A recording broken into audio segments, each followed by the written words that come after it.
Okay, good morning guys. It is Thursday, and that clip you just saw there, we watered the corn yesterday for the first time.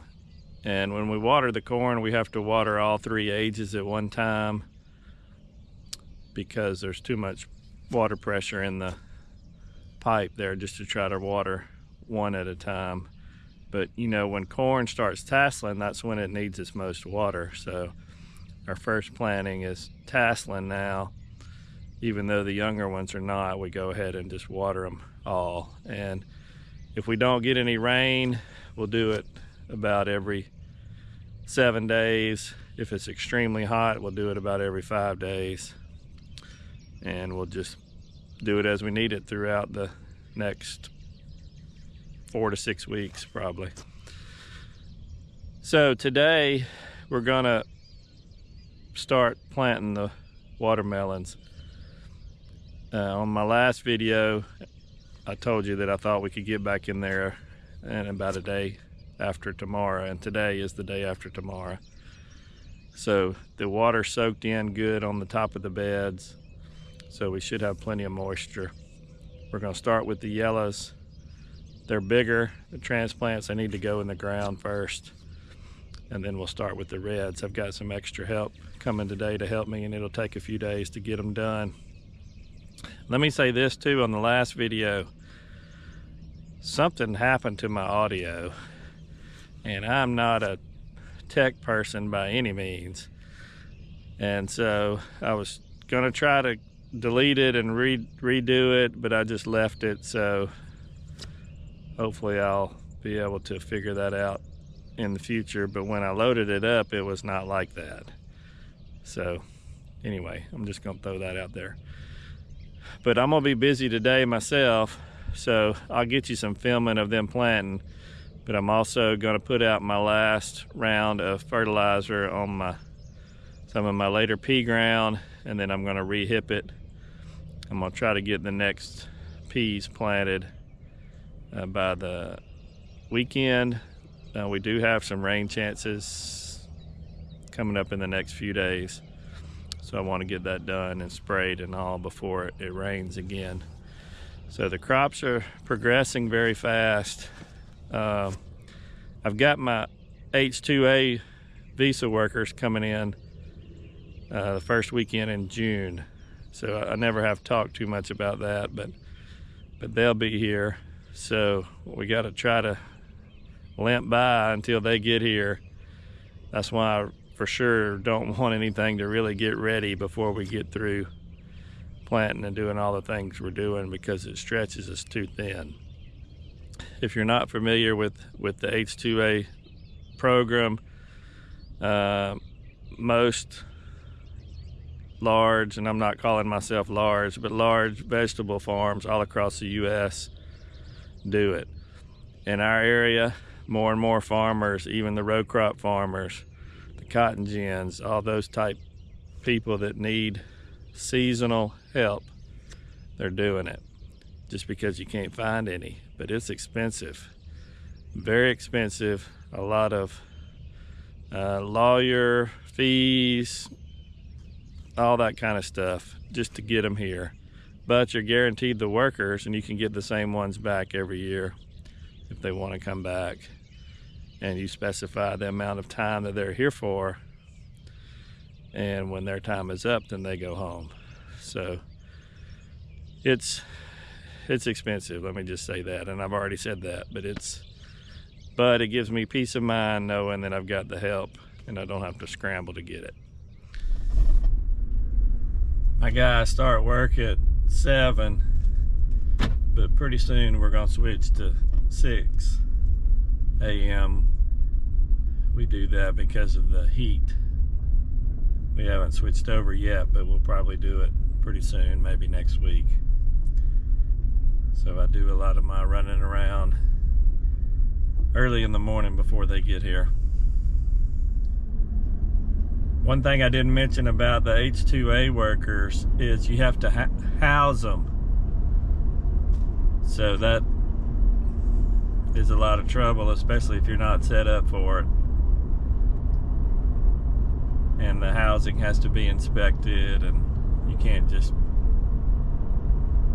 put them anywhere, which I wouldn't do that anyway. But so while they're here, you pretty much have to do everything except you don't have to pay for their food.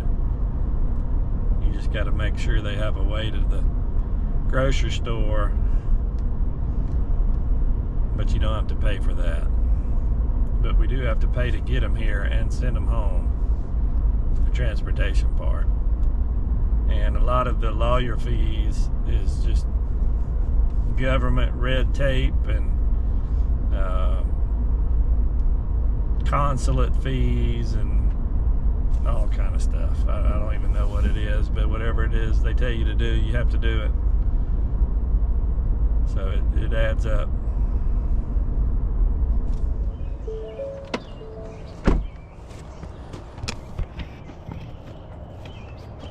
Okay, I'm gonna get some water on the transplants here before everybody gets here.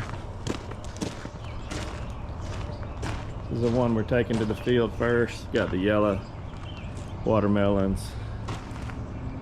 And then I got 2 trailer loads of red.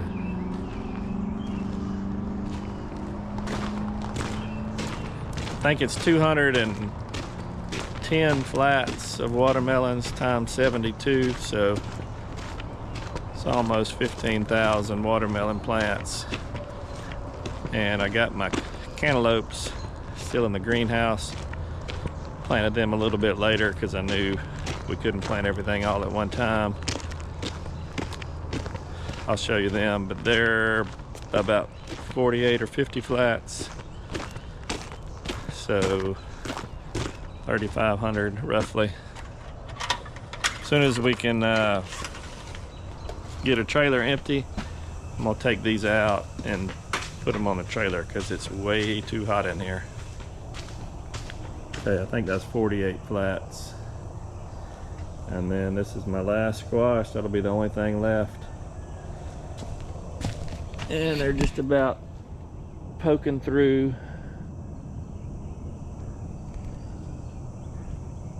Right there.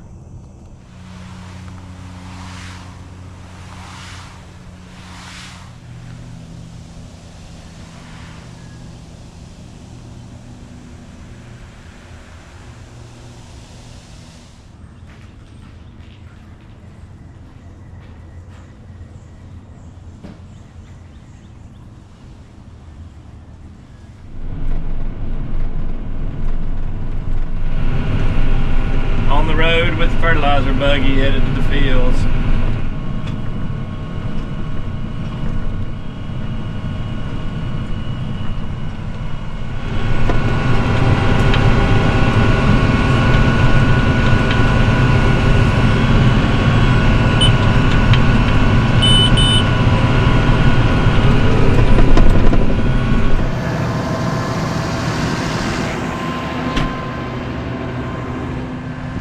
Okay, I'm down here close to where they are planting.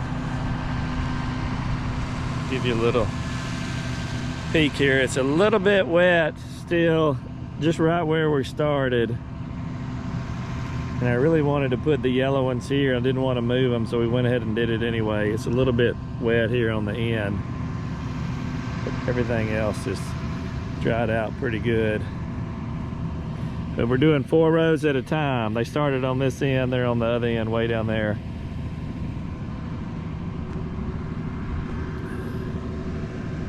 These will be the yellow meat. The 4456 is a variety.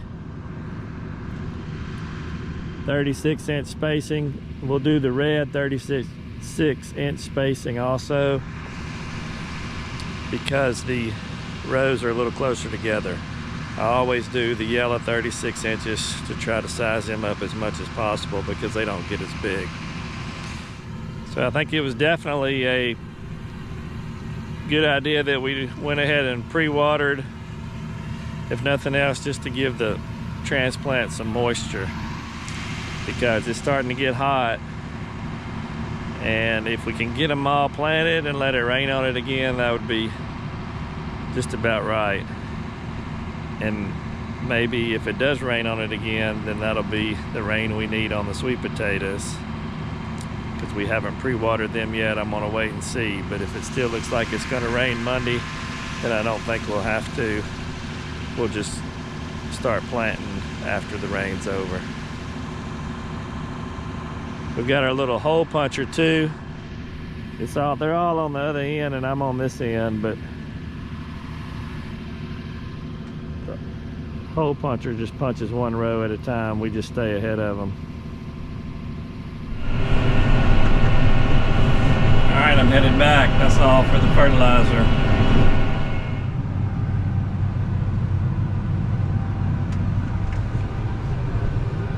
I'm back after lunch with the hipper. And what I want to do is I just want to incorporate the fertilizer, mix it in, especially if it looks like we're going to get some rain in a few days. So that way the fertilizer doesn't go anywhere. So the rows are already hipped up, but I'm just re-hipping them now. And what we've done this morning is about 18 acres on the fertilizer, so we'll come back on that same 18 and re-hip.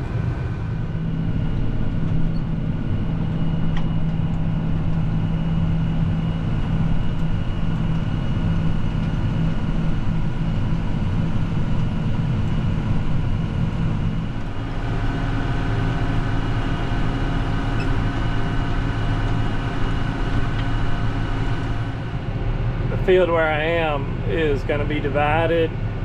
Plant number 7, plant number 8.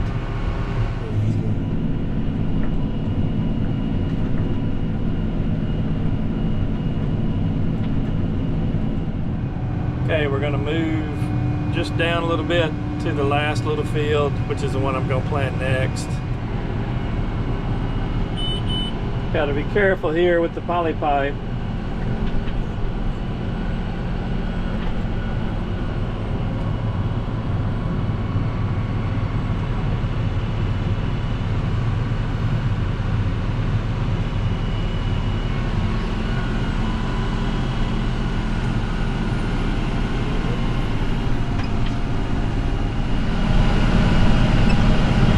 There's the planting crew in the white truck. And I don't know if you can see the hole puncher on the Kubota way over there.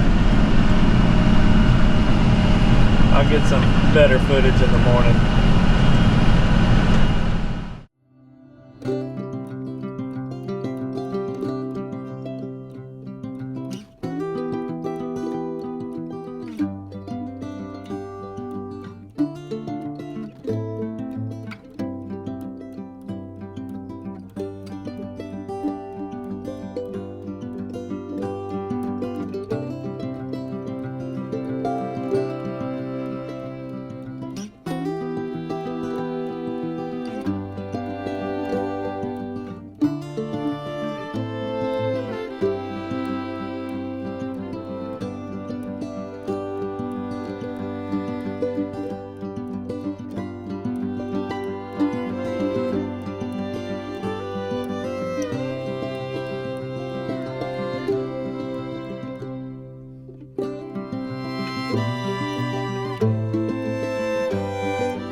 You know, here we are getting towards about the end of May, and we have not had any income since the first of the year. And all farmers are going to understand that, but it's not easy, and it's not easy psychologically either, because I certainly think about it a lot, because everything costs so much, and all the money and all the effort and all the materials and labor that it takes from the beginning of the year to get to this point. And we're still a couple of weeks away from having anything available to sell yet. But you add all that up, and that gets to be a really big number. And so we have to sell a lot of our crops just to get back to zero. And that's just how farmers operate. And I think a lot of people maybe don't really understand that. But it's a lot of risk. Any type of farming, all the money and the effort, all goes out before you ever get money coming back in. So I don't know that I ever really get used to it. I guess I do, but it's definitely something that, lingers in the back of my mind. Hopefully we'll get through with the watermelons today and do the cantaloupes in the morning, and then we'll knock this out. It really went faster than I thought.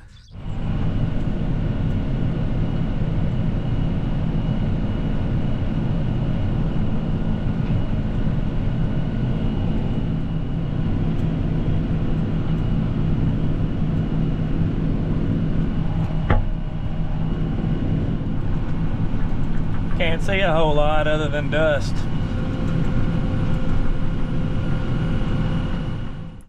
I'm very blessed to have really good people helping me, men and women. Some of them have been with me for a very, very long time, and they do a really good job, and it's hard work, but they are steady, they stay after it and get it done. And I'm very appreciative to them, because I sure couldn't do it without help. I sure couldn't do it by myself. My main guy that's been with me for the longest, he helps me make a lot of decisions too. So, not only do they help me with a lot of the manual labor, but they help me decide if we want to try something or do it this way or do this or don't do this. Because, he's been around so long, he's got a lot of experience like myself.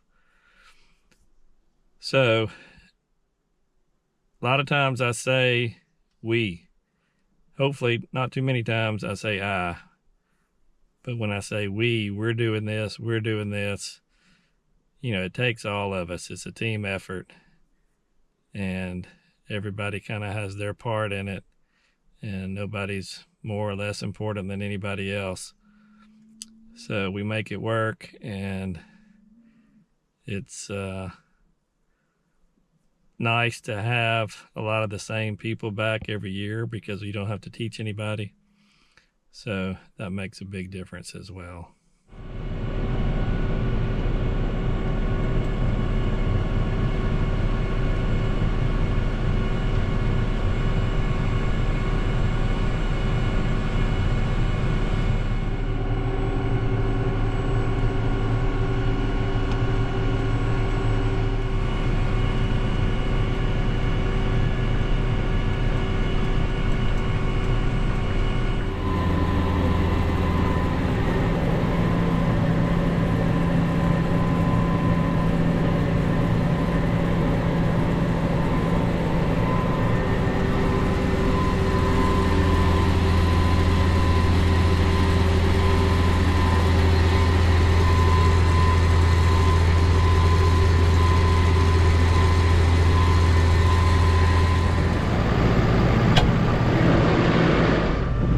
Okay, here's the turn row.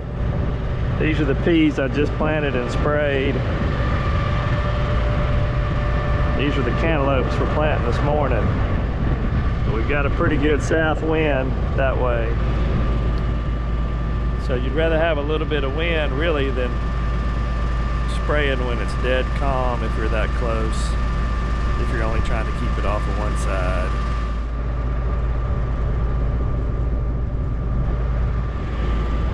Okay, we're gonna knock these cantaloupes out in a couple of hours this morning, and then we'll be done planting. These cantaloupes are gonna be 24-inch spacing instead of 36.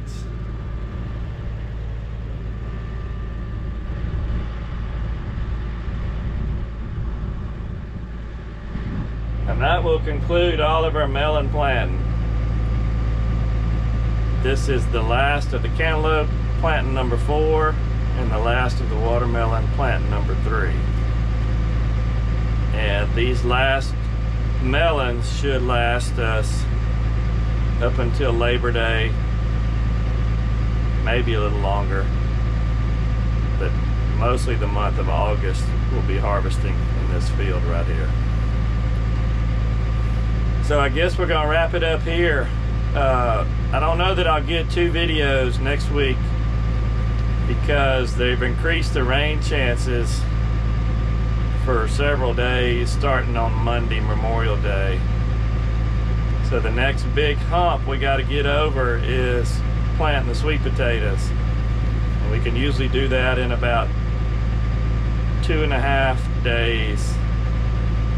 But I need a dry stretch before we can start, and so obviously if it rains Monday, that's going to knock us back. So my next video is probably going to be covering the sweet potato planting, so I'm going to wait and put out my next video after we get that done. I hope it's next week, but at the earliest it would be the end of next week based on the forecast right now. So I really want to get the sweet potatoes planted as soon as I can because I need to get them harvested starting in about the 3rd week of September so we can start selling them on October the 1st. So all that plays a factor into the timeliness and getting it planted on time and all those kind of things. But if it's wet, you can't do it. So that's the next thing we will do. And I've also got to get ready for setting up all my retail space. When we open up to the public, we've done some of that. I got to fine tune some of that. We got to do some cleaning. We can work on that if it's raining. We'll have to keep tying the tomatoes a few times and the peppers and the cucumbers and all that. So plenty to do. I don't mind the rain. It will work out perfect on these watermelons, but I just don't want it to drag out for most of the week if possible. So we'll see. Thank y'all for watching.